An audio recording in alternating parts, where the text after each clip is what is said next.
Hello friends, ગામઠી કિચનમાં તમારું હાર્દિક સ્વાગત છે। આજે આપણે બનાવીશું ગુંદ કતીરા શરબત। ગુંદને આપણે જેમ શિયાળામાં ઉપયોગમાં લઈએ તેમ ગુંદ કતીરાને આપણે ઉનાળામાં પેટની ઠંડક માટે, વેટ લોસ કરવા માટે, ડાયજેશન સિસ્ટમ પણ હેલ્પ કરશે। તો અહીંયા આપણે એકદમ મસ્ત એવું ગુંદ કતીરા શરબત તૈયાર કરીએ છીએ। તો ફ્રેન્ડ્સ, ચાલો જોઈ લઈએ આને કેવી રીતે બનાવવું। ગુંદ કતીરાનું શરબત બનાવવા માટે અહીંયા આપણે આ જ રીતે આવતા ગુંદ કતીરાને 6 થી 7 કલાક માટે પલાળી દેવાનો છે। અહીં તમે જોઈ શકો છો, પલાળીએ એટલે એકદમ જેલી જેવું થઈ જાય।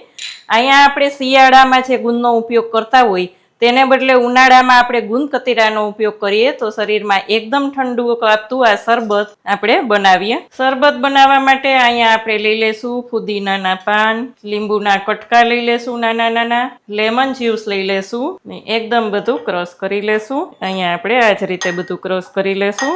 તેમાં જ આપણે લઈ લેશું સંચળ પાવડર, નમક અને 1 ટેબલ સ્પૂન લેશું સુગર પાવડર, દળેલી ખાંડ, આઈસ ક્યુબ લઈ લેશું, 2 થી 3 ટેબલ સ્પૂન લઈ લેશું ગુંદ કતીરા।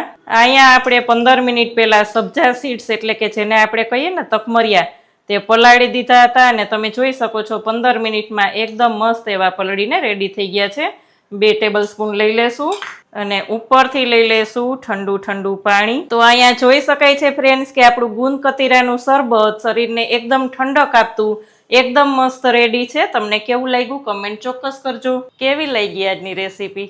જો સારી લાગે તો વિડીયોને લાઈક કરજો, શેર કરજો, ચેનલમાં નવા હોય તો સબસ્ક્રાઈબ કરીને બેલ આઇકોન પ્રેસ કરજો। આવજો ફ્રેન્ડ્સ।